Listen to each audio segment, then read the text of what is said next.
Subscribe करें और bell दबाएं ताकि कोई खबर रह न जाए।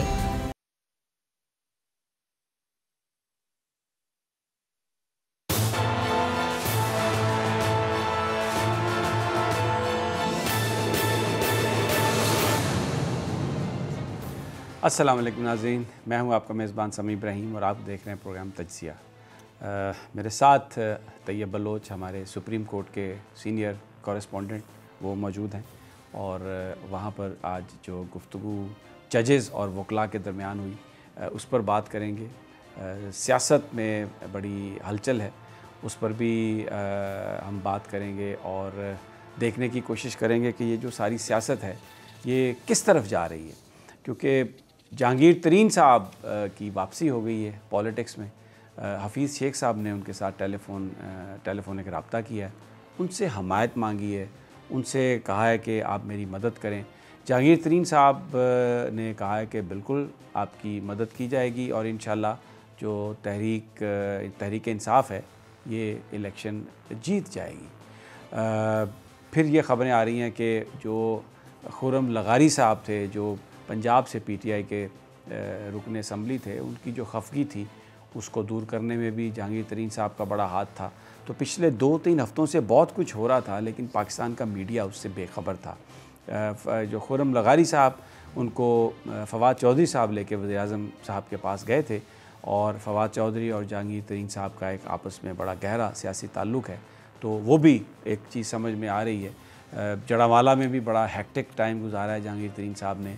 फैसलाबाद में उन्होंने राजा रियाज से मुलाकात की है, फिर उसके बाद नवाब शेर वसीर से मुलाकात की है, एक और एमएनए से भी मुलाकात की और वहाँ पर सारी जो गुफ्तगू थी उसका जो मकसद था वो यही था कि तहरीक इंसाफ के लिए हफीज़ शेख साहब की जीत को यकीनी बनाया जाए। पंजाब में जहाँ पर मुकाबला है वहाँ पर तहरीक इंसाफ के सेनेटर जीते। ये सब कुछ कैसे हुआ? जहांगीर तरीन साहब की वापसी कैसे हुई? फिर क्यों इमरान साहब ने, वज़ीर-ए-आज़म पाकिस्तान ने, इसमें तो कोई शक नहीं कि ये जो सब कुछ हो रहा है, भले उनकी कोई स्टेटमेंट नहीं आ रही इसमें, लेकिन उनकी रजामंदी इसमें शामिल होगी। एक तरफ चौधरी परवेज़ इलाही साहब को टास्क दिया गया था शुरू में, फिर बाद में जहांगीर तरीन साहब की एंट्री हुई है, तो क्या वो दोनों अपनी अपनी जगह पर काम कर रहे हैं या अब जो मैंडेट है गैर एलानिया मैंडेट वो जहांगीर तरीन साहब के पास चला गया? और क्या ये जो सारी डेवलपमेंट है इसका ताल्लुक़ इस बात से भी हो सकता है कि यूसुफ रज़ा गिलानी साहब के कागज़ात नामज़दगी मंजूर कर लिए गए हैं और परवेज़ रशीद साहब के कागज़ात नामज़दगी मुस्तरद कर दिए गए हैं? क्या ये सब चीज़ें आपस में कनेक्टेड हैं? और फिर वो जो शहर में स्पेकुलेशन है अभी कि जनाब नवाज़ शरीफ साहब से किसी बड़ी आला शख्सियत की टेलीफोनिक कन्वर्सेशन हुई है और उसमें उनसे कहा गया है कि आप दबाव डाले रखें और मज़ीद आगे ना जाएं। ये जो आपका दबाव है ये बड़ा कारगर साबित होगा और जिस तब्दीली की आप बात कर रहे हैं वो मुमकिन हो जाएगी। ये जो गुफ्तगू है या ये जो इन्फॉर्मेशन है ये सिर्फ़ अफवाह है, हकीकत है? पीटीआई का कैंप इसको किस तरह से देख रहा है? तो शहबाज साहब हमारे सीनियर जो पॉलिटिकल कॉरेस्पॉन्डेंट हैं और वो वज़ीर-ए-आज़म हाउस को भी कवर करते हैं, इमरान खान साहब की जो तमाम चालें हैं बड़ी करीब से देखी है उन्होंने। शहबाज बहुत शुक्रिया। तैयब आपकी तरफ भी आता हूँ क्योंकि चीज़ें सारी जुड़ी हुई हैं, लेकिन ये बड़ी बात है जहांगीर तरीन साहब की वापसी।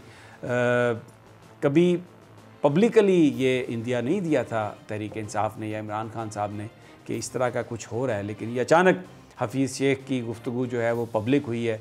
क्या ये फिर जैसे ही यूसुफ रज़ा गिलानी साहब के कागज़ात नामज़दगी मंजूर हुए हैं तो तरीन साहब का जो भी मिशन था उसको फिर पब्लिक कर दिया गया? समी साहब बहुत शुक्रिया। आपको याद होगा कि इसी स्टूडियो में बैठ के 2 हफ़्ते पहले मैं और आप जब गुफ्तगू कर रहे थे तो आपने एक सवाल किया था, जब पार्लिमानी कमेटी का इजलास था, क्या जहांगीर तरीन आएंगे? तो मैंने आपको कहा था कि जहांगीर तरीन की याद सताएगी और वो जहांगीर तरीन की याद तहरीक इंसाफ को बिल्कुल सताई है। और उस जो पार्लिमानी कमेटी के इजलास में जो मुतालबा किए थे और राजा रियाज साहब ने किया था, जिनसे आज जहांगीर तरीन साहब मिले भी हैं और आज बेसिकली तो वो एक ताज़ियत पर गए थे, लेकिन ये मुलाकात वो एक सियासी मुलाकात हो गई थी। और जिस वक्त हफीज़ शेख का फ़ाइनल हुआ था, हफीज़ शेख साहब का, कि वो इस्लामाबाद से कैंडिडेट होंगे, ये भी मैं आपको बताऊं, इस्लामाबाद से कैंडिडेट हफीज़ शेख को लाने का एक मकसद था। तहरीक इंसाफ पहले सोच रही थी कि इस्लामाबाद से जो कैंडिडेट हैं वो बाबर अवान हैं या सैफुल्ला न्याज़ी हैं, लेकिन जब पीडीएम ने ऐलान किया कि उनको यूसुफ रज़ा गिलानी होंगे तो टफ टाइम देना था एक ऐसे शख्स को इस वक्त वज़ीर ख़जाना है, उनको लाने का फैसला किया इमरान खान ने, क्योंकि ये पहले सिंध से कैंडिडेट थे। फिर जब हफीज़ शेख आए और फिर उनका मुकाबला जब यूसुफ रज़ा गिलानी से हुआ, तो अब सब जानते हैं कि इस वक्त 22 वोटों का फ़र्क है और सबसे बड़ा इलेक्शन कांटे का इलेक्शन। उस इलेक्शन को ये भी कहा जा रहा है कि ये तहरीक अदम एतमाद भी हो सकता है अगर गिलानी साहब इलेक्शन जीत गए तो इस सूरत में तहरीक इंसाफ ने अब डायरेक्टली तो नहीं है, इनडायरेक्टली इमरान खान साहब ने जहांगीर तरीन से रब्ता किया और जहांगीर तरीन को एक बार फिर किरदार अदा करने की उन्होंने रिक्वेस्ट की। उसके बाद जो हमारी गुफ्तगू जहांगीर तरीन साहब से हुई तो उन्होंने दबे लफ्ज़ों में ये कहा, जी मेरी 2 से 3 हफ्ते पहले जब मैं इस्लामाबाद में था मेरी मुलाकात हुई थी हफीज़ शेख साहब से, और हफीज़ शेख साहब जो कि मेरे पुराने दोस्त हैं, मैं उनको सपोर्ट करूँगा, यूसुफ रज़ा गिलानी को सपोर्ट नहीं करूँगा। तो अभी 2 रोज़ कबल उनकी टेलीफोन पे भी उनसे गुफ्तगू हुई है और उन्होंने बाज़ाब्ता तौर पे कहा है, जी मैं आपकी सपोर्ट करूँगा। इस वक्त वो जो कि जड़ावाला में है और आइंदा हफ्ते वो इस्लामाबाद आ रहे हैं। MNS से उनकी मुलाकातें जो हैं वो शुरू हो गई हैं बाज़ाब्ता तौर पे, और उन्होंने मुलाकातों में जो है वो कह दिया है जिस तरह का किरदार उन्होंने पंजाब असम्बली जो की फॉर्मिंग और पंजाब गवर्नमेंट की फॉर्मिंग और फेडरल गवर्नमेंट की फॉर्मिंग जो किरदार उन्होंने अदा किया था, वही किरदार अब वो सेनेट में अदा करने जा रहे हैं। दूसरी बात जो खुरम लगारी वाली थी, खुरम लगारी जब नाराज़ हुए और उन्होंने कहा कि मैं तहरीक इंसाफ छोड़ रहा हूँ और मेरे साथ 5 अरकान सूबाई असम्बली भी हैं, तो इमरान खान लाहौर गए, खुरम लगारी उनसे नहीं मिले। लेकिन इमरान साहब को ये वज़ीर साहब को ये इदराक हो गया था कि खुरम लगारी साहब को मनाया जा सकता है, तो वो एक ही तरीका है जहांगीर तरीन। इमरान खान साहब ने इनडायरेक्टली जहांगीर तरीन से रब्ता किया और फवाद चौधरी जो कि जहांगीर तरीन कैंप के अहम रुकन माने जाते हैं, उनके थ्रू फिर जहांगीर तरीन ने फवाद चौधरी साहब को कहा कि आप खुरम लगारी को लेकर जाएँ वज़ीर आज़म हाउस और उनकी मुलाकात करवाएँ, और उसके बाद फिर तमाम तर मामला तय पा चुके हैं। अभी जो मेरी इतलात हैं, पंजाब में इस वक्त तहरीक इंसाफ की पोजीशन स्ट्रॉन्ग है और आज जो खबरें अब ब्रेक हुई हैं, आपको याद होगा हमने बहुत पहले इसको ब्रेक कर दिया था कि जहांगीर तरीन किरदार अपना जो है वो रोल प्ले करेंगे, तो जहांगीर तरीन रोल प्ले करने जा रहे हैं। अब इस्लामाबाद में जो कांटे का मुकाबला है, अगर जहांगीर तरीन जब आइंदा हफ्ते इस्लामाबाद आएंगे तो सिचुएशन मज़ीद क्लियर हो जाएगी। मुझे तो ये भी खदशा लग रहा है कि जो 22 वोट हैं, अब ये कहीं ऐसा ना हो कि हफीज़ शेख साहब 200+ पे चले जाएँ, क्योंकि जहांगीर तरीन साहब का रोल बहुत इंपॉर्टेंट होता है। तो इस वक्त जहांगीर तरीन साहब अपना रोल सेनेट में प्ले कर रहे हैं, not in Islamabad but also in Punjab. और पंजाब में भी आपको बताऊं कि इस वक्त क्योंकि 11 सीटों पे इलेक्शन हो रहा है और उसमें तहरीक साहब ने 5वें अपने कैंडिडेट जो है खड़े किए, जिसमें से 2 आज जो है बिला मुकाबला जीत भी गए, टेक्नोक्रेट और उसकी नशीस पर खवातीन की। अब 3 इनके हैं, कामिल लिया गए। 6 हुकूमत ने वो अपने उम्मीदवार जो हैं वो जितवाने, उसका टास्क भी जहांगीर तरीन को सौंप दिया है। और अब आप देखेंगे कि अभी 2 हफ्ते पड़े और जहांगीर तरीन जो है वो अपना रोल उन्होंने अपना किरदार अदा करना शुरू कर दिया। अच्छा चलें, ये तो क्योंकि आप PTI को कवर करते हैं और आपके पास बड़ी इन्फॉर्मेशन होती है, लेकिन अगर मैं बॉडी लैंग्वेज देखूं यूसुफ रज़ा गिलानी साहब की, राजा परवेज़ अशरफ साहब की, आज मैं SN इकबाल साहब को सुन रहा था, मुस्लिम लीग नून के शाहिद खाकान अब्बासी साहब को सुनता हूँ, वो भी बहुत कॉन्फिडेंट, इवन मरीम नवाज़ साहबा बहुत कॉन्फिडेंट हैं और बार बार वो राब्तों की बात कर रही हैं। शहर में ये ख़बरें गर्दिश कर रही हैं कि किसी बड़े आदमी ने नवाज शरीफ साहब से मुलाकात की, टेलीफोन पर बात की है और ये कहा है कि आप दबाव बरकरार रखें, ये सब कुछ मुमकिन है और ये सब कुछ हो जाएगा, गिर जाएगा। जो यूसुफ रज़ा गिलानी साहब के कागजात नामजदगी मंजूर किए गए हैं, कुछ लोगों से मेरी बात हुई है, वो खासे अपसेट हैं, क्योंकि बिल्कुल जो एक उनका हल्फनामा था, स्वॉर्न इन जो डिक्लेरेशन था, एफिडेविट था, उसमें उन्होंने ये छुपाया इस बात को कि सुप्रीम कोर्ट से उनकी कन्विक्शन हुई, फ़ैसला महफूज किया इलेक्शन कमीशन ने। लेकिन आज जब फ़ैसला सुनाया गया तो कुछ इत्तलात ये हैं कि शायद वो जो इतराज़ था, उस एतराज़ को PTI ने वापस ले लिया था और ये कहा कि इनको सिर्फ कन्विक्शन की बुनियाद पर सुप्रीम कोर्ट की आप सज़ा दें और ये इलेक्शन में लड़ने की इजाज़त ना दें, जिस पर इलेक्शन कमीशन ने कहा कि जनाब वो तो 1 टाइम टर्म के लिए थी और वो पूरी कर चुके हैं। ये सारा मामला, ये इसको PTI किस तरह से देख रही है? देखिए समीर साहब, तहरीक इंसाफ यकीनी तौर पे जिस तरह की यूसुफ रज़ा गिलानी साहब एक बहुत सीनियर पॉलिटिशियन हैं, फॉर्मर प्राइम मिनिस्टर हैं और मज़े की बात है कि हफीज़ शेख उनके भी फाइनेंस मिनिस्टर थे, तो जाहिर सी बात है उनके जो इस वक्त कौमी असम्बली में अरकान हैं वो उनके यूसुफ रज़ा गिलानी साहब के दौर में भी इतने लोग हैं 50+, उनके दौर में भी वो लोग रुकने कौमी असम्बली थे। तो राब्ते तो हमेशा रहते हैं सियासतदानों के, इसमें कोई शक नहीं। और PTI के कैंप में थोड़ा सा खौफ ज़रूर है ये यूसुफ रज़ा गिलानी साहब वाला। जैसे मैंने पहले आपको बताया कि हफीज़ शेख को लाने का मकसद ये था कि अगर शायद बाबर रहमान या सैफुल्लाह सैफुल्लाह न्याजी गिलानी साहब के मुकाबले में होते हुए शायद इतने स्ट्रॉन्ग कैंडिडेट नहीं हो सकते थे। हफीज़ शेख साहब को लाने का एक मकसद तो ये है कि हफीज़ शेख इस वक्त वज़ीर ख़जाना है, और दूसरा जो हफीज़ शेख साहब को लाने का मकसद ये है कि उनको इस वक्त जहांगीर तरीन की बैक हासिल है। हफीज़ शेख साहब जो कि सिंध से कैंडिडेट थे, उनको वहाँ से रिजेक्ट करके PTI ने इस्लामाबाद से खड़ा किया। इमरान खान साहब ने भी एक पत्ता खेला था। उसकी वजह यह है कि उनको नज़र आ रहा है कि जो इस्लामाबाद का सेनेट का इलेक्शन है ये डायरेक्टली डिपेंड करेगा वो जो जरदारी साहब की जो तजवीज़ थी नवाज शरीफ को कि आप तहरीक अदम एतमाद लाएँ। देखें 181 और 158 यानी कि 22-23 वोटों का फ़र्क, अगर ये 22 अगर इसमें से 12 वोट भी इधर हो गए तो डेफिनेटली यूसुफ रज़ा गिलानी जीत जाएंगे। एक खौफ मौजूद है तहरीक इंसाफ के। अच्छा, एक और बात बताएं कि अब परवेज़ इलाही साहब को भी टास्क दिया गया था, तो जहांगीर तरीन साहब को भी टास्क दे दिया गया है, तो फिर लीड कौन कर रहा है इनमें से? इस्लामाबाद में लीड करेंगे जहांगीर तरीन और पंजाब में लीड करेंगे परवेज़ इलाही। परवेज़ इलाही को जो टास्क मिला है वो है ज़्यादा नून लीगी अरकान को अपने कैंप में लाने का, और जहांगीर तरीन को जो टास्क मिला है वो है जो नाराज़ अरकान उनको वापस लाने का। यानी कि अब तहरीक इंसाफ में जनूबी पंजाब से एक बड़ी अक्सरियत है जो कि वज़ीर आज़म साहब से नाराज़ थे, और पार्लिमानी पार्टी इजलासों में मुख्तलिफ इजलासों में वो अपनी नाराज़गी का इजहार कर चुके हैं। तो जहांगीर तरीन साहब को टास्क मिला है कि उनको वापस पार्टी में लाएं, और उसमें जनूबी पंजाब में आपके इल्म में है कि बड़ी तादाद में लोग जो हैं वो जहांगीर तरीन कैंप के अपने लोग हैं। तो इस वक्त जो जहांगीर तरीन साहब का मेन टास्क है वो इस्लामाबाद है, और पंजाब में जहां नाराज़ अरकान है उनको भी देखेंगे, लेकिन मेन जो टास्क है वो चौधरी परवेज़ इलाही के पास है। और इस वक्त 3 जो है वो जनरल की सीटें हैं, 4 कामिल अली आगा उनको इत्तेहादी को मिला के सैफुल्लाह न्याजी हैं, और 2 जो MD बैतुल माल हैं वो, तो 4 सीटें और एजाज चौधरी, ये 4 सीटें हैं जो तहरीक इंसाफ ने जीतनी है। और इसका टास्क जो है, लेकिन अभी जो 2 देखें ना, नज़ीर आज़म तारड़ और अली ज़फ़र साहब और डॉक्टर ज़रका और सादिया अब्बासी, ये 4 सेनेटर तो मुंतखब हो चुके ऑलरेडी इन ए वे, क्योंकि इनके जो कैंडिडेट्स थे मुखालिफ उन्होंने अपने नॉमिनेशन पेपर वापस लिए हैं, तो अब फील्ड में ये 4 ही रह गए हैं अपनी अपनी रिस्पेक्टिव में, तो फिर ये 4 सेनेटर्स तो इलेक्ट हो चुके हैं। ये सीट एडजस्टमेंट बेसिकली हुई है नून और मुस्लिम PTI के दरमियान। इन्होंने चूँकि जो 2 टेक्नोक्रेट और 2 खवातीन, इनकी आपस में सीट एडजस्टमेंट हुई है, क्योंकि सियासत में कुछ भी हो सकता है, कुछ भी मुमकिन है। और ये सीट एडजस्टमेंट के तहत इन्होंने अपने अपने जो इनके मुखालफिन थे और इवन के जो इनके कवरिंग कैंडिडेट थे उन्होंने कागजात वापस लिए, और इलेक्शन कमीशन ने बाज़ाब्ता ऐलान कर दिया कि ये दो टेक्नोक्रेट 2 खवातीन, यानी कि तहरीक इंसाफ और नून लीग के पास 2 सेनेटर्स जो हैं पंजाब से आ चुके हैं। अब 4 आ गए, अब मुकाबला होगा 7 के ऊपर। 7 में से 4 की उम्मीद तहरीक इंसाफ को है और 3 की उम्मीद है मुस्लिम लीग नून को। लेकिन अब दिलचस्प बात है, आज एक सीनियर सियासतदान इंतकाल हुआ है जिनका गुज़िश्ता रात, मुशाहिदुल्लाह साहब, वो भी कैंडिडेट थे।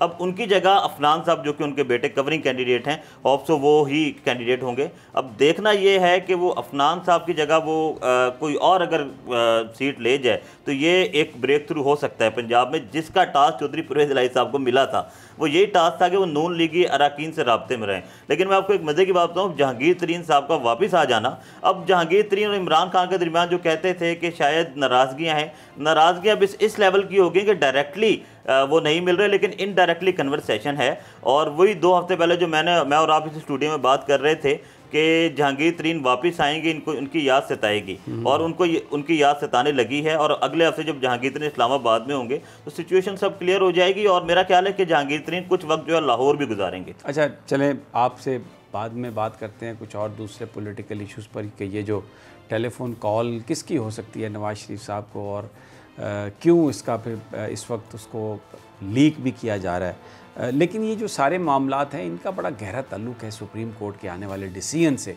जो ओपन बैलेट होगा, सीक्रेट बैलेट होगा, ट्रेसेबल बैलेट होगा, बैलेट पेपर के ऊपर कैंडिडेट का वोट देने वाले का नाम होगा। तैयब बलोच आज अदालत में चीफ जस्टिस साहब ने एक जो बात कही कि चार्टर ऑफ डेमोक्रेसी में दोनों जमातों ने ये दस्तखत किए थे कि हम सेनेट के इलेक्शन को ट्रांसपेरेंट बनाएंगे, ओपन बनाएंगे, तो उससे वो अपने वादे से वो मुकर गए।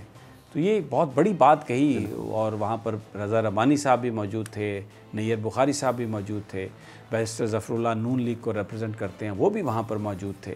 तो अदालत किस सिमत आपको जाती हुई नज़र आ रही है? चार्टर ऑफ डेमोक्रेसी को रिस्टोर करेंगे?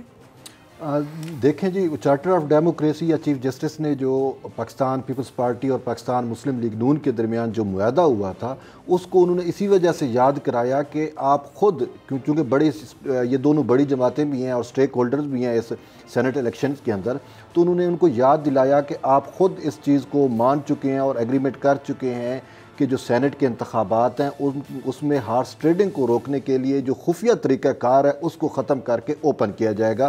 तो वो चीफ जस्टिस का उनको याद दिलाने का मकसद यही था कि आप तो इस पर ख़ुद आपकी ख्वाहिश थी, लेकिन अब अगर हुकूमत की जानिब से या सदर की जानिब से जो रेफरेंस आया है तो अब आप इसको क्यों अपोज़ कर रहे हैं, क्योंकि ये बात उस कंटेक्स्ट में की जब एडवोकेट जनरल सिंध जो है वो दलाल दे रहे थे और उनकी यही जो बार बार उनके दलील थी कि आर्टिकल 226 जो है वो सेनेट इंतखाबात को खुफिया रखने का पाबंद बनाता है। तो इस पर चीफ जस्टिस ने कहा, उन्होंने कहा कि फिर ये क्यों फिर गए। कहने का मतलब ये था चीफ जस्टिस का कि जो करप्ट प्रैक्टिसेस होती हैं, जो हार्स ट्रेडिंग होती है, उसकी रोकथाम के लिए वक्त की ज़रूरत तो यही है कि जो तरीक़ाकार है इंतखाबात का वो चेंज किया जाए। इस सवाल से बहुत सारी तजावीज़ भी जो सुप्रीम कोर्ट में दौरान समात आती रहीं, जिसमें इलेक्ट्रॉनिक बार कोड जिसे कहते हैं कि वो छापी जाए या जो बैलेट पेपर है उसके ऊपर कोई मार्क लगाया जाए, और उसमें उन्होंने ये भी कहा कि और किसी को एक्सेस ना हो। लेकिन इलेक्शन कमीशन जो है वो इस चीज़ को इंश्योर कर सके कि आया कि कोई ऐसी जो करप्ट प्रैक्टिसेस हैं या रिश्वतस्तानी है या पैसे का जो हेर फेर है, क्योंकि अटार्नी जनरल ने भी आपको याद है कि कल अटार्नी जनरल ने बैग से वाज़े तौर के ऊपर कहा रुपए बैग में लेके फिर रहे हैं, इस्लामाबाद में अंदर मौजूद हैं। ये तो बड़ी अच्छा। एक मुझे ये बात बताएं, इलेक्शन कमीशन की तरफ से हमें ये नज़र आ रहा है कि वो बिल्कुल डटे हुए हैं कि जनाब आइन के मुताबिक तो सीक्रेट बैलेटिंग नहीं हो सकती। अब मेरा आपसे एक सवाल है, बहुत मेरी आज भी सुप्रीम कोर्ट में बात हुई, आपसे भी मेरी बात हो रही थी कि इलेक्शन कमीशन, अगर मैं अखबारात को देखता हूँ तो उसमें जो हमारे बहुत सारे दोस्त उन मीडिया आउटलेट्स में जिनका टिल्ट है नवाज शरीफ साहब की तरफ, आज अंसार अब्बासी साहब का कॉलम पढ़ रहा था, कह रहे थे इलेक्शन कमीशन डट गया क्योंकि अब वो उनकी बात कर रहा है जो नून लीग बात कर रही। बहुत सारे लोगों का ये कहना था कि ये जब आप सियासी तैनातियाँ करते हैं इदारों में, अब कंप्रोमाइज़ हुआ था ये इलेक्शन कमीशन की जिस वक्त अरकान की तश्कील हो रही थी कि बलूचिस्तान और सिंध के जो अरकान थे वो अपोजिशन को दे दिए गए थे और चीफ़ इलेक्शन कमिश्नर का ओहदा गवर्नमेंट ने उनके पैनल से एक बंदा फाइनल कर लिया गया था। पंजाब के भी जो इब्राहिम अल्ताफ़ इब्राहिम कुरैशी रिटायर्ड जज हैं, वो भी उनके वालिद साहब बहुत नॉन मुस्लिम लीगी थे। तो वो जो पॉलिटिकल पार्टीज़ की जो एफिलिएशन है वो रिफ़्लेक्ट हो रही है इस वक्त। इलेक्शन कमीशन के जो मेंबरान हैं वो उनकी अपनी अपनी जो पार्टीज़ का जो नुक्ता नज़र था उसको लेके वो सुप्रीम कोर्ट के सामने खड़े हैं। 3 दिनों से सुप्रीम कोर्ट हमें ये जजेस कोशिश करते हुए नज़र आ रहे हैं कि इलेक्शन कमीशन ख़ुद कोई ऐसी स्कीम दे कि जिससे ये जो करप्ट प्रैक्टिसेस हैं उसको रोका जा सके, लेकिन इलेक्शन कमीशन टस से मस नहीं हो रहा। आपका क्या ख्याल है, आप कवर करते हैं सुप्रीम कोर्ट को, कि ये जो अकड़ाहट है इलेक्शन कमीशन में, इसकी वजह वही पॉलिटिकल एफिलिएशंस हैं या जिस तरह एक क्या सराय की जा रही है कि जनाब इसके पीछे तो वो ताकतें हैं जिनको दर हकीकत नुकसान होगा अगर सीक्रेट बैलेटिंग हो गई, क्योंकि मैनिपुलेशन करने का इख्तियार तो उन्हीं के पास होता है जो बाख्तियार होते हैं। तो क्या कहेंगे आप? समीर साहब, सबसे पहली बात है हमें इशू को समझना चाहिए। जो सेनेट इंतखाबात हैं ना, ये टोटल सियासी हैं। और आज जब सुप्रीम कोर्ट की मैं बात करता हूँ, जब advocate general Sindh chief justice को और जजेस को ये कहने की कोशिश कर रहे थे कि सुप्रीम कोर्ट जो है वो इस मामले से पहलू तय करे और इस रेफरेंस को खारिज कर दे क्योंकि ये टोटल पॉलिटिकल इन नेचर है, तो इस पर चीफ जस्टिस ने कहा कि ये जो आइन है ये भी सियासी है, सियासी दस्तावेज़ात है, ये पॉलिटिकल स्टेटमेंट। तो अब उसके अंदर ये एक चीज़ तो साबित हो गई कि ये जो इंतखाबात हैं इसमें सारी सियासत है। लेकिन जब आपने इलेक्शन कमीशन की बात की तो उसमें इलेक्शन कमीशन का आप ये देखें कि आर्टिकल 226 के अंदर तो वाज़े है। अब इलेक्शन कमीशन के बगैर हाथ समीर साहब बंधे हुए हैं कि वो अपने तौर के ऊपर कुछ ऐसा नहीं कर सकता, अगरचे सुप्रीम कोर्ट बार बार उनको समझाने की कोशिश भी करती है। समझाने की कोशिश नहीं है, जो सवाल जस्टिस एजाजुल हसन जी, जस्टिस उमर अता बंदयाल, जस्टिस मुशीर आलम, चीफ जस्टिस जनाब जस्टिस गुलजार साहब खुद वो सवाल करते हैं। देखिए ना, प्रोपोर्शनल इलेक्शन वो जो उस बुनियाद पर होता है, जो फिर हफीज़ पीरज़ादा की स्पीच भी लेकिन वो जो भी बात करते हैं इलेक्शन कमीशन के मेंबरान, लगता है ऐसा बिल्कुल घर से सबक पढ़ के आए कि नहीं जनाब ये तो हमने करना ही नहीं। वो तो आपको नज़र आ रहा होता है कि वो सुन ही नहीं रहे, उस बात का जवाब ही उस तरह से नहीं दे रहे। उसमें ये एक चीज़ है कि जो चीफ इलेक्शन कमिश्नर हैं वो ब्यूरोक्रेट हैं और उनका यहाँ पे इतना कुछ ज़्यादा तजर्बा नहीं, लेकिन फिर जो मेंबरान हैं उनसे जब वो राय लेते हैं तो उनको ये राय दी गई है जिसकी बुनियाद के ऊपर उन्होंने सुप्रीम कोर्ट में वाज़े तौर पर, तो यही तो मैं कह रहा हूँ, वो जो राय मेंबरान जो कोई पीपल्स पार्टी का नॉमिनी है, JUIF का नॉमिनी है, नून लीग का नॉमिनी है, वो उन्हीं की पॉलिसीज़ को लेकर आगे चल रहे हैं ना।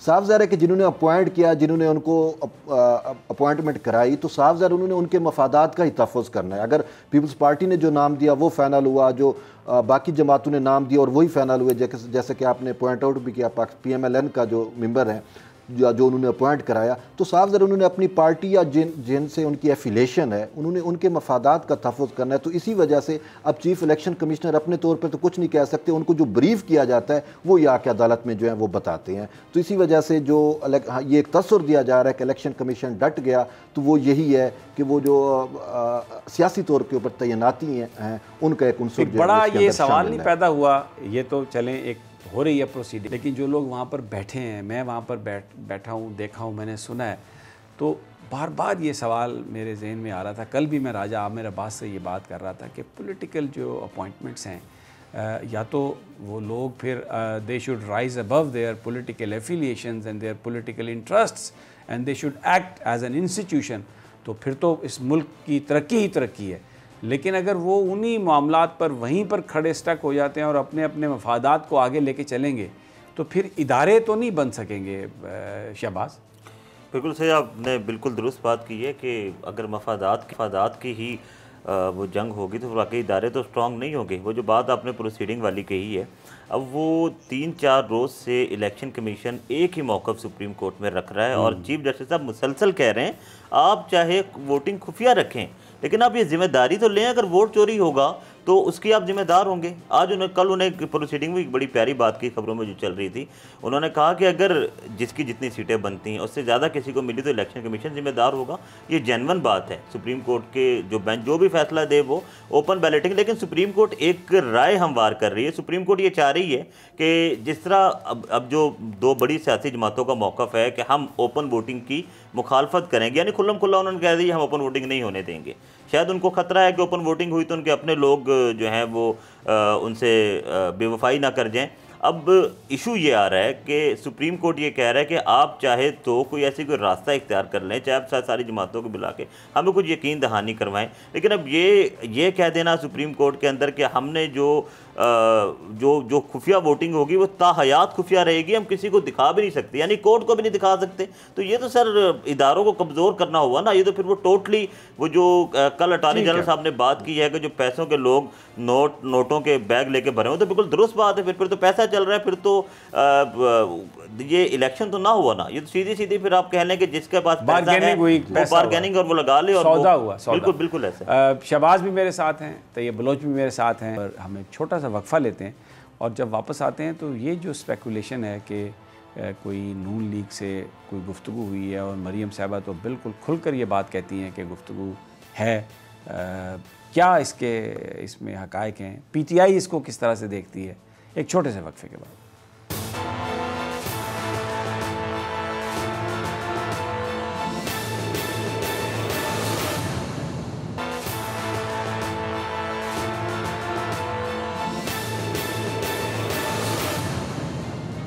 वेलकम बैक नाजरीन। सियासत पे बात हो रही है, सेनेट इलेक्शन के हवाले से भी बात हो रही है। पहले तो टिकटों की तकसीम का बड़ा मसला था, उसमें भी हम बता चुके हैं कि अब्दुल कादिर साहब जो हैं वो बलूचिस्तान से आए, बड़े अमीर आदमी, और लेकिन फिर बड़ा रिएक्शन PTI का और उनका टिकट वापस हुआ। आगा ज़हूर साहब को दिया गया जिनकी रुकनीत ही सस्पेंडेड है, और उनकी सस्पेंड रुकनीत इसलिए की गई थी कि इमरान खान साहब जब वहाँ पर यूनिवर्सिटी में गए तो बड़े नारे लगाए गए, टमाटर भी फेंके गए और पता नहीं क्या कुछ, तो आगा ज़हूर साहब उसमें आगे थे। लेकिन बहरहाल अब उनको सेनेटर बना दिया गया। लेकिन असल जो मामला है, अब्दुल कादिर साहब को तो लेके आए थे वज़ीर-ए-आज़म साहब के पास, या उनकी सिफारिश जनाब सादिक संजरानी, चेयरमैन सेनेट, तो उन्होंने कहा 6 वोट तो हमारे पास हैं दूसरे पार्टी के, तो 2 आप दे दें तो ये 8 से हमारा बंदा सेनेटर बन जाएगा। तो लेकिन वो बहरहाल उस वक्त तो उनको टिकट मिल गया, बाद में वो वापस हो गया। अब एक और जो सिचुएशन है वहाँ पर, यार मोहम्मद रिंद साहब जो पार्लिमानी पार्टी के हेड हैं तहरीक इंसाफ के, उनका बेटा भी आज़ाद उम्मीदवार है वहाँ पर, शहबाज। तो ये क्या होगा फिर, ये किस तरह? गेम बहुत इंटरेस्टिंग होगी इस वक्त। मैं भी वही देख रहा था कि इस वक्त जो कोalition है सेनेट में, हुकूमत की 43 है और 18 इनके सेनेटर्स जो हैं वो रिटायर हो जाएंगे। अभी आ जाएंगे 25 पे। अब 25 के बाद पीटीआई के जो एक्सपेक्टेशन है वो 18 से 19 सेनेटर्स की है, जिसमें 10 से 11 ये केपी से लेंगे, बलूचिस्तान 1, सिंध से 2 और पंजाब से 5। अब इसके बाद एक कामिल अली आगा साहब को मिला है और उसके अलावा अब बलूचिस्तान के जो सेनेटर हैं बड़े इंपॉर्टेंट हो गए। अब बलूचिस्तान से इनको सेनेटर चाहिए कम से कम 4 से 5। उसकी वजह ये है कि ये स्कोर पे आ रहे हैं 46-47 पे, और 100 के अवान में इन्हें अगर कानून साजी करनी तो 51 इनको चाहिए हर हाल में।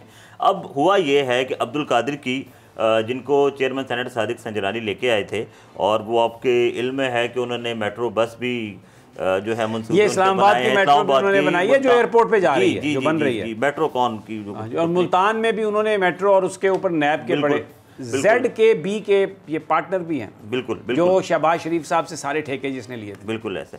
तो इनको जब सादिक सराय साहब इनकी सिफारिश करने आए थे तो वज़ीर आज़म ने ओके कर दिया था कि 2 वोट मिला के और एक हमारा टॉप प्रायोरिटी पे बन जाएगा, बाकी जो बलूचिस्तान अवामी पार्टी के सेनेटर हैं 4-5 वो आएंगे तो हम स्ट्रॉन्ग हो जाएंगे सेनेट में।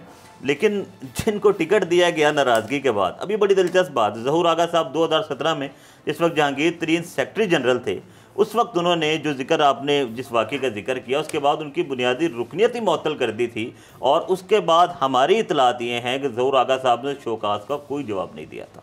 अब पीटीआई ये वदातें दे रही है कि जी 2019 में हमने कोई तंजीम साजी की थी, उसमें ज़हूर आगा साहब को हमने जो है वो कोई ओहदा दिया था, लेकिन अगर ओहदा दिया तो ये भी सिर्फ बड़ी दिलचस्प बात है कि आप एक जिसकी रुकनीत सस्पेंड है उसको आप ओहदा कैसे दे सकते हैं, ये बड़ी दिलचस्प बात होगी। अब इसमें एक चीज़ और बड़ी इंपॉर्टेंट है, इस वक्त जो सूबाई वज़ीर हैं यार मोहम्मद रिंद और वज़ीर आज़म के मुआविन खसूसी भी हैं, वो उनका बेटे ने टिकट मांगा था, उन्होंने बेटे के लिए टिकट मांगा लेकिन वज़ीर आज़म ने रिफ्यूज़ किया। अब उनके बेटे ने आज़ाद हैसियत से जो है वो अपना टिकट जमा करवाया, आज़ाद जैसे वो उम्मीदवार हैं बलूचिस्तान से। अब इशू ये है कि तहरीक उनके जो अब तहरीक इंसाफ की जितनी सीटें, अगर यार मोहम्मद रिंद अपने बेटे को वोट देंगे, ज़हूर आगा को देंगे, और जो बुशरा रिंद है वो किसको वोट देंगी। अब आप ये देखें इस सिचुएशन में मुझे लग रहा है कि अगर ज़हूर आगा हारते हैं और इनके बेटे जीत जाते हैं तो उसकी हैसियत क्या होगी, क्या उसको पीटीआई कंसीडर करेंगे? ये बड़ी दिलचस्प सिचुएशन है। इस वक्त 4 से 5 सीटों का सिर्फ बलूचिस्तान से जो है इशू चल रहा है, और सिंध में इनकी सीट एडजस्टमेंट हो गई है पीटीआई की, जिसमें से 2 सीटें पीटीआई को देंगे, 2 सीटें एमक्यूएम को दे रहे हैं और 1 जीडीए को देंगे। यानी कि हुकूमत ये रिलाई कर रही है कि सिंध में अगर फ्री एंड फेयर इलेक्शन हुए तो 6 पीपल्स पार्टी जीतेगी और 5 जो है वो अपोजिशन अलायंस जीतेगा, इसमें 2 पीटीआई, 2 एमक्यूएम और 1 जीडीए। और पंजाब में 5 पीटीआई है, 1 पीएमएलक्यू है, उसके बाद जो मिला वो नसीब है पीटीआई का। केपीके में 12 में से ये 10 से 11 की है, क्योंकि वहाँ पे 2 तय अक्सरियत इनकी है। लेकिन इंपॉर्टेंट बात यह है कि 2018 में जो नोटों के बैग लिए थे वो भी केपी से लिए थे। तो अब ये 10 से 11 का रिलाई तो कर रहे हैं, इन्हें खतरा कहीं ना कहीं जो है वो मालूम होता है। तो अभी बड़ी दिलचस्प गेम है सेनेट की कि बलूचिस्तान में क्या होगा। यार मोहम्मद रिंद ज़हूर आगा को वोट देंगे, इमरान खान की पॉलिसी के खिलाफ अपने बेटे को वोट देंगे, और दूसरी जो वजीर पार्लिमानी सेक्रेटरी जो हैं वो बुशरा रिंद, वो किसको वोट देंगी। अब उसके अलावा जो बलूचिस्तान अवामी पार्टी जो कि इनकी कोalition गवर्नमेंट है, अगर वो 4 से 5 सीटें लेके आती है तो उस सूरत में हुकूमत जो है वो 50-51 का फिगर क्रॉस करेगी, और हुकूमत इस पोजीशन में होगी जिसका इमरान खान साहब 2.5 साल से इंतज़ार कर रहे हैं कि कोई भी कानून साजी हो तो सेनेट से रिजेक्ट हो जाती है। अगर यही पोजीशन हुई तो मुझे लग रहा है कि अगर तो पार्टी पॉलिसी की खिलाफ वर्जी हुई, और जिस तरह का वो सुनने में आ रहा है कि नोटों के बैग खुल गए हैं और 50 से 70 करोड़ का रेट लग गया है, अब तो सुनने में आ रहा है कि अरब रुपये तक चली गई है गेम। अच्छा, अब यही तैयब जो बात कर रहे हैं Shahbaz, supreme court of Pakistan में एजाजुल एहसन साहब ने भी यही बात की, जनाब चीफ जस्टिस साहब ने भी यही बात की, जनाब जस्टिस उमर अताब बंदयाल साहब ने भी यही बात की कि, और हफीज़ पीरज़ादा की एक तकरीर का हवाला भी दिया उन्होंने, जिन्होंने ये सारा आइन बनाया था कि जो सूबाई असम्बलियों में मेंबरान की जो तादाद है उसी तनासब से सेनेट में आनी चाहिए। सेनेटर्स की तादाद होनी चाहिए, क्योंकि इसके पीछे हिकमत ये थी इसके पीछे कि ताकि जो हुक्मरान जमात हो उसको अपर हाउस में लेजिस्लेशन की प्रॉब्लम ना हो। जैसे अभी सूरत हाल है कि कोई भी पिछले 2.5 साल में हुकूमत ने कानून साजी की है, सेनेट में आके वो रिजेक्ट हो जाती है। तो अब अगर उस नुमाइंदगी की तनासब को रख के इलेक्शन के हवाले से बात हो तो फिर तो वो जो आइन जिन्होंने बनाया, सेनेट जिन्होंने बनाया, जिस स्पिरिट के तहत ये सारा तरीका बनाया गया वो पूरा होता है। और मुझे ये लगता है कि सुप्रीम कोर्ट डिटर्मन है इस बात पर कि जो रूह है आइन की उसके मुताबिक ये सारा काम कराया जाएगा। तो ये कोई बीच की कोई सूरत हाल निकलेगी तैयब बलोच? समीर साहब, असल में सारी चीज़ों का जो दारोमदार है वो इंटरप्रिटेशन पे अब आ गया है कि सुप्रीम कोर्ट आइन की तशरीह कैसे करती है, इलेक्शन कमीशन भी इस सीमत देख रहा है और तमाम जो पॉलिटिकल स्टेक होल्डर्स हैं वो भी इलेक्शन कमीशन तो दूसरी सीमत देख रहा है। नहीं, चूंकि इलेक्शन कमीशन बाउंड होगा सुप्रीम कोर्ट के आर्डर का, अगर लेकिन सुप्रीम कोर्ट बज़ाहिर सुप्रीम कोर्ट नहीं चाह रही कि वो फैसला दें। वो पिछले 3 दिनों से ये कोशिश कर रहे हैं कि इलेक्शन कमीशन ही कुछ दे दे राय इस हवाले से, तो इलेक्शन कमीशन ने तो राय नहीं दी। क्योंकि समीर साहब, चूँकि जो रेफरेंस आया ना उसमें सवालात किए गए हैं, उन सवालात के जवाबात अब सुप्रीम कोर्ट को देने हैं और सुप्रीम कोर्ट ये कोशिश कर रही है कि इसी आर्टिकल 226 के अंदर रहते हुए और मौजूदा सेटअप के अंदर रहते हुए तरमीम की ज़रूरत ना पड़े, लेकिन कोई बीच का सलूशन जो है वो सामने आ जाए। लेकिन इलेक्शन कमीशन के इनकार के बाद और इस तमाम सूरत हाल को मद्देनज़र रखते हुए अब ये एक चीज़ नज़र आ रही है कि सुप्रीम कोर्ट जो है वो इंटरप्रेट करेगी और जिसको अपोजिशन या PDM जो है वो अब नज़रिया ज़रूरत के से मुतल्लिक एक प्रोपेगेंडा कर रहे हैं कि सुप्रीम कोर्ट जो है वो शायद मुझे ये लगा लेकिन मुझे ये लगा कि इलेक्शन कमीशन वाले ये चाह रहे हैं कि बजाय इसके कि वो कोई ऐसी स्कीम दें, बिल्कुल सुप्रीम कोर्ट ऑफ पाकिस्तान की एक जजमेंट आ जाए और फिर वो ये कहें कि जनाब क्योंकि जजमेंट आ गई इसलिए हमें ये करना पड़ा। बिल्कुल। लेकिन क्यों इतने खौफजदा हैं, किससे खौफजदा हैं इतने? तैयब, वो इस वजह से खौफजदा हैं क्योंकि आपने पहले भी बात की कि जो पॉलिटिकल एफिलेशंस हैं, जो मेंबरान्स बैठे हुए हैं, तो ये नहीं चाहते, क्योंकि जिन्होंने उनको अपॉइंट किया उन्होंने उसको भी जवाबात देने हैं, क्योंकि वो उनके मफादात के तहफ़्फ़ुज़ के लिए इलेक्शन कमीशन के अंदर बिठाए गए हैं। But if they fail to perform their constitutional duty, Tayyab, अगर वो जो उनके ज़िम्मे काम है अगर वो ही नहीं कर पा रहे तो फिर उनकी वहाँ पर मौजूदगी ये फिर एक सवाल नहीं उठेगा? समीर साहब, वो असल में इस पूरे एक सिनेरियो के अंदर आर्टिकल 226 के पीछे छुप रहे हैं, तो इसी वजह से वो उनको एक कॉन्स्टिट्यूशनली एक अम्ब्रेला तो नज़र आ रहा है और वो उसके अंदर छुपकर मफादात का तहफ़्फ़ुज़ करने की अटेम्प्ट कर रहे हैं। तो इसी वजह से जो मैंने बात की कि सुप्रीम कोर्ट को सवालात के जवाबात देना होंगे और सुप्रीम कोर्ट को फिर तशरीह करनी होगी। सुप्रीम कोर्ट ये चाह रही थी कि इलेक्शन कमीशन अपनी विजडम इख्तियार करे, लेकिन इलेक्शन कमीशन के इनकार के बाद अब मजबूरन सुप्रीम कोर्ट को ऐसा करना पड़ेगा। इस सवाल से आज का जो एक आर्ग्यूमेंट है एडवोकेट जनरल सिंध का, जो पीपल्स पार्टी को साफ ज़ाहिर वहाँ पीपल्स पार्टी की हुकूमत है तो उसको वो कर रहे थे, तो उनका ये कहना था कि जो आइन में तरमीम से मुतल्लिक काबीना ने मंजूरी दी थी, अब काबीना को चाहिए था या वफाकी हुकूमत को चाहिए था कि अपने तौर के ऊपर वो इस सवाल से तरमीम लेके आती और कराती, लेकिन उन्होंने खुद करने की बजाय ये सारा बोझ जो है वो सुप्रीम कोर्ट के कंधे पर डाल दिया और उनका ये एक आर्गूमेंट था कि सुप्रीम कोर्ट जो है वो इस बोझ से पहलूतही करे। ताम अब सुप्रीम कोर्ट का ये कहना था, या चीफ जस्टिस ने भी कहा, मामला हमारे सामने आ गया, हमसे सवालात पूछे गए हैं तो हमें उनके जवाबात देने होंगे। और अब कोशिश यही की जा रही है कि कोई बीच का रास्ता, जो जस्टिस उमर अता बंदियाल ने, याद है आपको, परसों ऑप्शंस दिए थे जिसमें बयान हल्फी का भी एक मामला था, लेकिन उस बयान हल्फी के ऊपर शायद अभी तक हुकूमत मुतमिन नहीं हो सकी। अगर मुतमिन होती तो अटॉर्नी जनरल आज कह देते ठीक है अभी बयान हल्फी आ गया, लेकिन बात यह है कि बयान हल्फी में भी ऐसी चीज़ नहीं है कि वो डिटेक्ट हो सके कि खरीदो फरोख्त किसने वोट किसको दिया और क्यों दिया। हमारे साथ हैं तैयब बलोच, हमारे साथ हैं शहबाज। इस वक्त सा एक वक्फा, वापस आकर इन्हीं मौज़ूआत पर।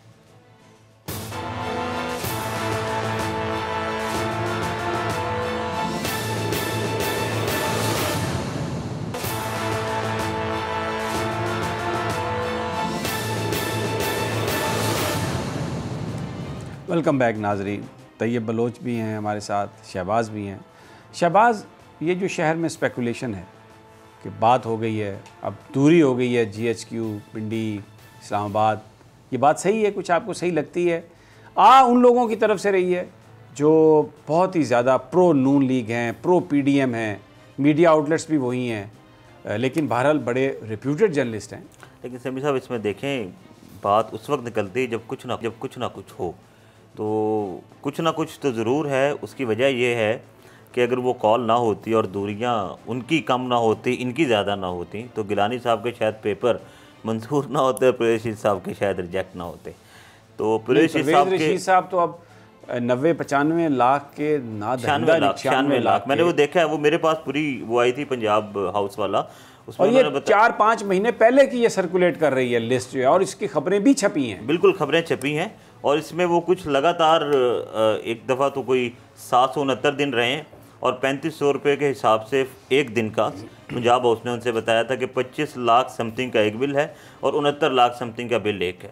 लेकिन आप समी साहब ये देखें ना कि जो यूसुफ रज़ा गिलानी, मैं एक सवाल मेरा बीच में आपसे, यार ये इतने दिन कोई बंदा रहता है आके और वो पैसे नहीं देते तो वो रहता ही रहता है। इधर तो घर में कोई रेंट, बेचारा गरीब आदमी, एक महीना उसका रेंट एक दिन लेट हो जाए उसको उठा के बाहर फेंक देते हैं, और वो सालों के हिसाब से रहे और किसी ने उनसे पूछा ही नहीं। भाई ये बड़े लोगों का तो मौज ही और है भाई अपना। शहबाज साहब समय साहब ये देखें, इसमें खामी तो इस हुकूमत की भी है ना।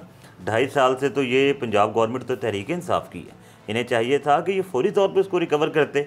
इन्होंने 4-5 माह पहले शायद उन्होंने सोचा हो कि अच्छा ने ना आइंदा इलेक्शन में डिस्क्वालीफाई। ये बात है आपकी बिल्कुल ठीक है कि ये उन्होंने कहा था कि एक पॉइंट उनके पास एक वैलिड मिल गया था, क्योंकि उन्हें पता था कि परवेज़ रशीद साहब नवाज शरीफ के करीबी हैं, इनको दोबारा टिकट मिलना ही मिलना है, और तहरीक इंसाफ को अच्छा जवाब आ गया। मरियम साहिबा की अतालीक भी हैं, मरियम साहिबा बिल्कुल है, बिल्कुल है, और मरियम साहब उनकी गाड़ी में बैठते हैं पीछे राइट साइड पे, तो उनके बच्चों के, उनकी नवासी के चिप्स भी खा जाते हैं। बिल्कुल खा जाते हैं। तो वो एक देखे, सेनेट में 2 बोलने वाले अच्छे लोग थे जिसे मुस्लिम लीग नून समझती थी। एक मुशाहिदुल्लाह साहब उनकी मग़फ़िरत फरमाए, और दूसरे परवेज़ रशीद साहब जिन्हें वो समझते थे कि वो वाकई ही नून लीग के नज़रिए पे चल रहे हैं परवेज़ रशीद। कल वो अपील दायर करेंगे, लेट्स सी कि ट्रिब्यूनल उनकी अपील पे क्या कहता है। लेकिन जो आपने बात की है ना दूरियों वाली, वो कहीं ना कहीं से निकली ज़रूर है, कुछ ना कुछ है। और शायद ये भी हो सकता है क्योंकि मैसेज दिया गया सेनेट इलेक्शन से पहले कि कुछ हो भी सकता है। तो बहरहाल देखें, लेट्स सी, ये डिपेंड सारा सेनेट के इलेक्शन पे करेगा।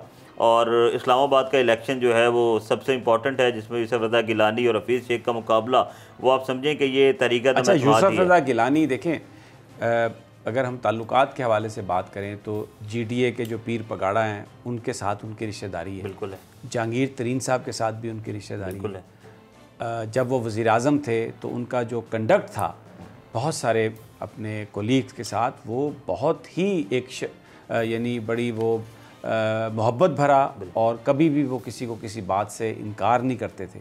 MKM के साथ भी उनका जो रिलेशन है वो बहुत बेहतर है।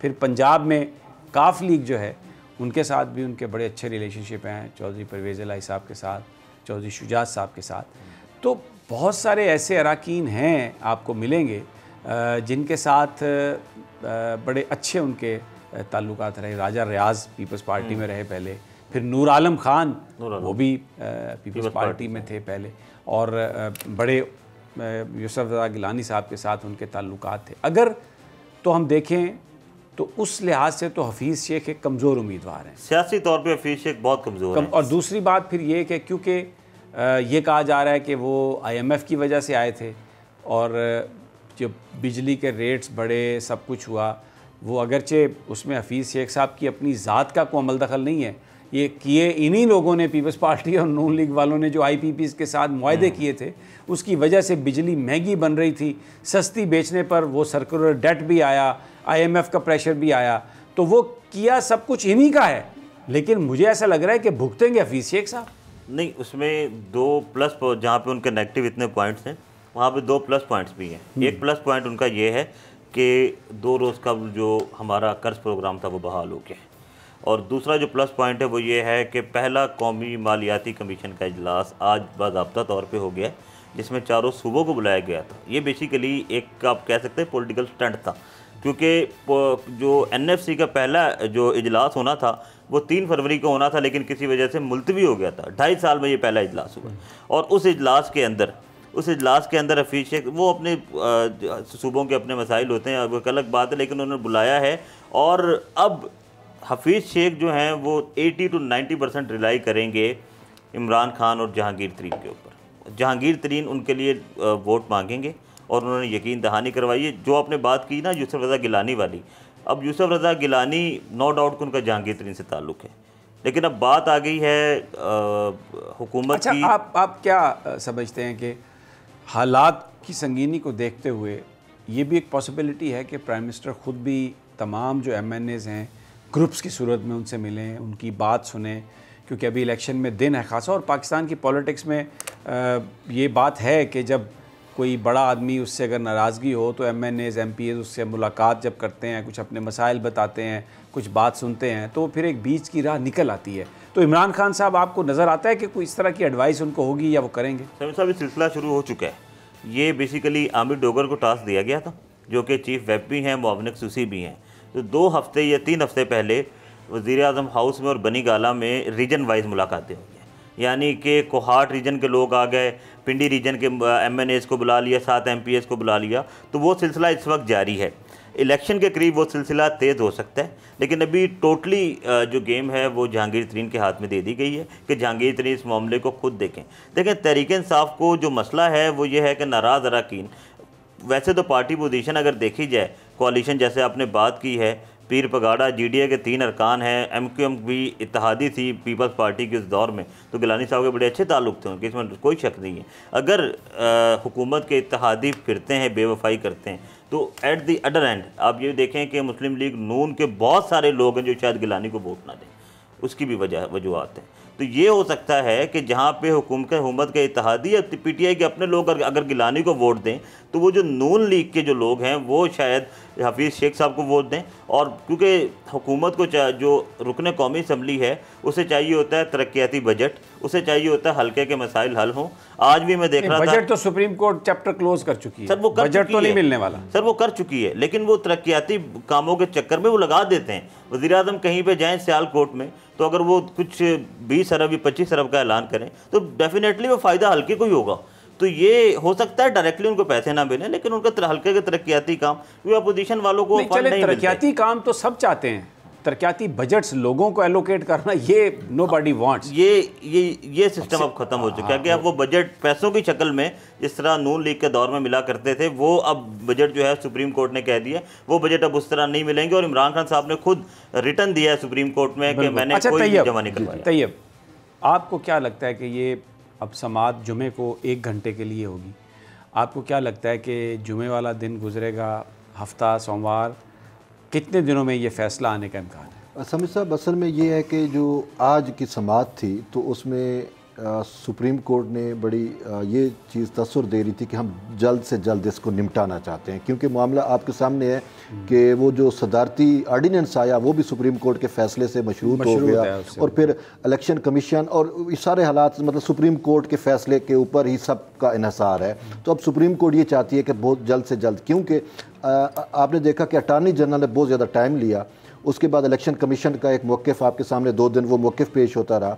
लेकिन आज जो मैं आपको बताऊं कि एडवोकेट तमाम सूबे, यानी कि advocate general Khyber Pakhtunkhwa, advocate general Punjab, वो तकरीबन सारे हो गए, और इस्लामाबाद का भी मौक़िफ़ जो है वो सामने आ गया। अब उसमें सिर्फ पोलिटिकल पार्टीज़, जिसमें पाकिस्तान मुस्लिम लीग नून है, पाकिस्तान पीपल्स पार्टी है, जमात मतलब JUIF है, उनके हैं, और फिर पाकिस्तान बार कौंसिल, उनमें भी मैं आपको बताऊँ कि पाकिस्तान मुस्लिम लीग नून का या पाकिस्तान पीपल्स पार्टी का एक ही मौक़िफ़ है, करेंगे तो वो एक दूसरे के आर्गुमेंट। हाँ, तो पॉसिबिलिटी है कि शायद सोमवार या मंगल तक जो है ये मामला जो है वो कंक्लूड हो जाए और सुप्रीम कोर्ट अपने वर्डिक्ट दे दे। बहुत बहुत शुक्रिया आपका, और शहबाज आपका भी बहुत शुक्रिया। बहरहाल इस्लामाबाद एक र्यूमर्स फैक्ट्री बन चुका है, और मुख्तलिफ जो बैठने की जगह हैं इस्लामाबाद में, जैसे कोसार है, जैसे F6 मार्केट्स हैं, मैरियट है, वहाँ पर दानिश्वर सहाफ़ी बैठे हैं, खाने चल रहे हैं और गुफ्तगू हो रही है, नई नई कंस्पिरेसी थ्योरीज़ आ रही हैं, हुकूमतें बन रही हैं, हुकूमतें गिर रही हैं,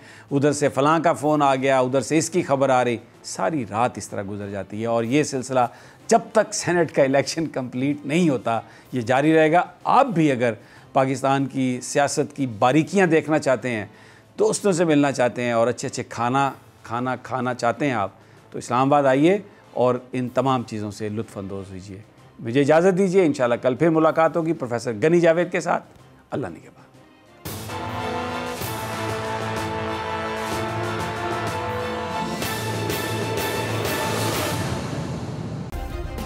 सब्सक्राइब करें और बेल दबाएं ताकि कोई खबर रह न जाए।